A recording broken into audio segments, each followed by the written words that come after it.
Bonjour, cette capsule va t'expliquer comment faire la multiplication d'une fraction, d'un pourcentage ou d'un nombre décimal par un nombre naturel, ou autrement dit, comment trouver ce que représente la fraction, le pourcentage ou une fraction dont le dénominateur est un multiple de 10 d'un tout. Ouf! Tu vas voir, je vais être beaucoup plus simple dans les minutes qui suivent. Pour commencer, en fait, multiplier une fraction, ça concerne deux situations. La première, c'est de vraiment multiplier une fraction par un nombre naturel. Et la deuxième situation, c'est de trouver la fraction d'un ensemble donné. Dans ce problème-ci, on va trouver la fraction d'un ensemble donné. Alors, on va le lire ensemble. Je vais à la pêche. Le propriétaire du lac m'autorise à pêcher dans son point d'eau gratuitement, à la condition que je lui remette le 1/5 de mes prises à la fin de la journée. Donc, avant de partir, à 16 heures, je compte les poissons que j'ai pêchés. Il y en a 45. Combien de poissons dois-je remettre au propriétaire du lac avant de partir? Donc, ici, ce que je vais faire, c'est trouver la fraction d'un ensemble donné. Je vais trouver le 1/5 de 45. Alors, on imagine que j'ai un ensemble contenant 45 poissons. Mon dénominateur me dit, tu dois faire 5 paquets. 3, 4, 5. Donc, je veux savoir combien il y a dans chaque paquet. Donc, 45 divisé en 5, ça fait 9. Donc, dans chaque paquet, j'ai 9 poissons. Et mon numérateur me dit, tu en prends un paquet. Donc, le 1/5 de 45, c'est 9. Je vais devoir donner 9 poissons au propriétaire du lac. Un autre problème, je veux faire une recette de biscuits. Pour faire 12 biscuits, j'ai besoin de 3/4 de tasse de farine qu'on voit ici. Donc, tu remarques que ma tasse est divisée en 4 parties. Bon, on va supposer qu'elles sont égales. 1, 2, 3, 4. Et que 3 de ces parties sont dont on parle, dans le fond, le numérateur. Cependant, je veux faire 6 fois plus de biscuits. Quelle quantité de farine aurais-je besoin? Alors, ce que je veux, c'est multiplier mes fractions un certain nombre de fois. Ici, je vais les multiplier 6 fois. Je veux savoir, une fois que je vais avoir multiplié mes fractions 6 fois, combien de parties qui s'appellent quart je vais avoir. Donc, pour y arriver, hop, on multiplie notre tasse 6 fois. Donc, 1, 2, 3, 4, 5, 6. On a bien 6 fois 3/4. Alors, ça fait combien de quarts? Ça me fait 1, 2, 3, 4, 5, 6, 7, 8, 9, 10, 11, 12, 13, 14, 15, 16, 17, 18. Ce qui me donne 3/4 fois 6. Donc, 3 morceaux que j'appelle quart multipliés par 6. 18 morceaux que j'appelle quart. Je pourrais tout à fait transformer cette fraction impropre en nombre fractionnaire. Donc, à chaque fois que j'ai 4 quarts, j'ai un entier, j'ai une tasse complète.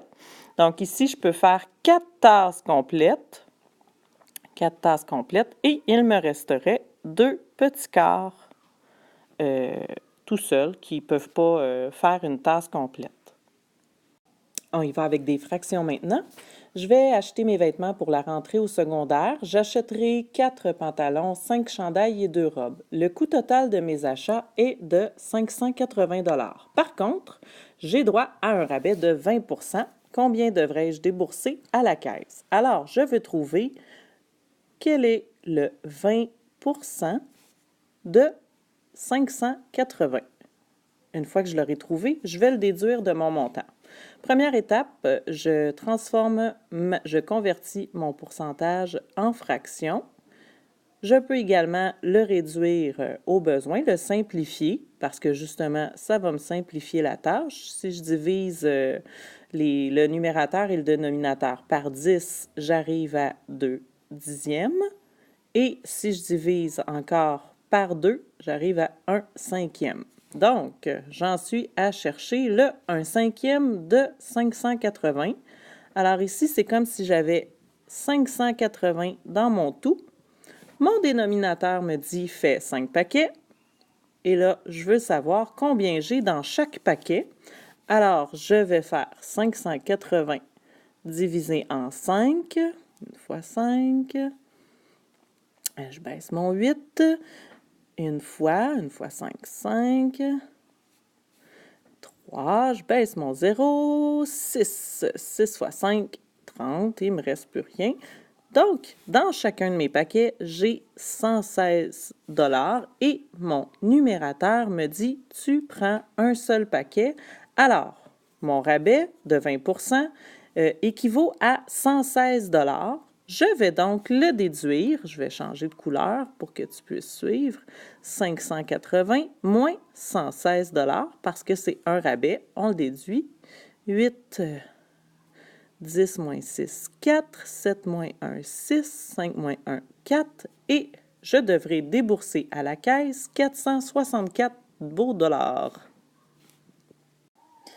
Un autre problème, cette fois-ci avec les nombres décimaux. Un père et son fils vont à la foire. Ils décident d'essayer de gagner un toutou à un kiosque. Ils doivent piger un bout de papier dans un sac. Si le papier est rouge, ils gagnent un toutou. Si le papier est blanc, ils ne gagnent rien. Le préposé leur annonce que le 3/10 des papiers est rouge et que le sac contient 50 papiers en tout. Combien de papiers rouges le sac contient-il?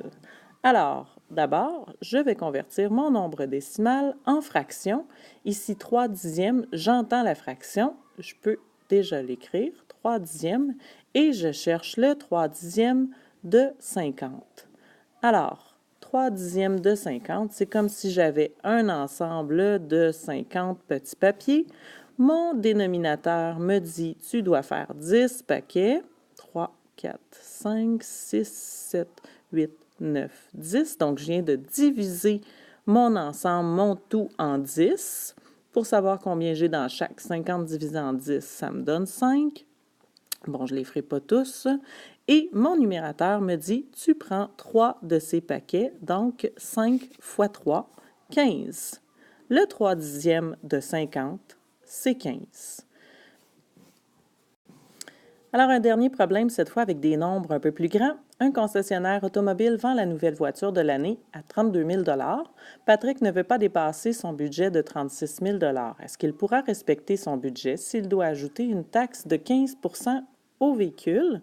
Alors, ce que je vais faire en premier, c'est que je vais trouver c'est quoi 15 de 32 000, puis ensuite, je vais l'ajouter à mon prix. Alors, 15 d'abord, je vais convertir cela en fractions. 15 sur 100. 15 sur 100, je peux simplifier ça. Alors, je divise par 5, ce qui me donne 3/20. C'est beaucoup plus simple. Donc, tu vas t'imaginer que j'ai un ensemble de 32 000 $ que je dois diviser en 20 paquets égaux pour savoir combien j'ai dans mes paquets. Et là, ça ne me tente pas de tous les faire, mais ici, dans mon ensemble, tu vas t'imaginer que j'ai 20 paquets. Donc, 32 000, je vais le diviser en 20 pour savoir combien j'ai dans chacun de mes paquets. Alors, 20 rentre une fois dans 32. Il me reste 12. Je baisse ça. Ça rentre 6 fois. 6 fois 20, 120. Je baisse mon 0. 0 fois. Je baisse mon 0. 0 fois. Alors, dans chaque paquet, chacun de mes 20 paquets, je vais avoir 1 600 $. Et là, mon numérateur me dit, je veux que tu prennes 3 paquets sur les 20. Donc, si je prends 3 fois 1 600 $ fois 3, 3 fois 0, 0, 3 fois 0, 0, 3 fois 6, 18 et 3 fois 1. 3 plus 1, 4. Donc, le 3/20 de 32 000 ou le 15 c'est la même chose, c'est 4 800 $. Comme c'est une taxe, je dois l'ajouter à mon prix de départ. Je vais changer de couleur. Donc, 32 000 plus 4 800 $, 0, 0, 8, 4, 5, 6, 3. Est-ce que Patrick pourra respecter son budget de 36 000 $? Bien non. Alors, ça termine ma petite capsule. Je te remercie de ton attention et n'hésite pas à venir me poser des questions en classe si tu as besoin d'explications supplémentaires. Au revoir!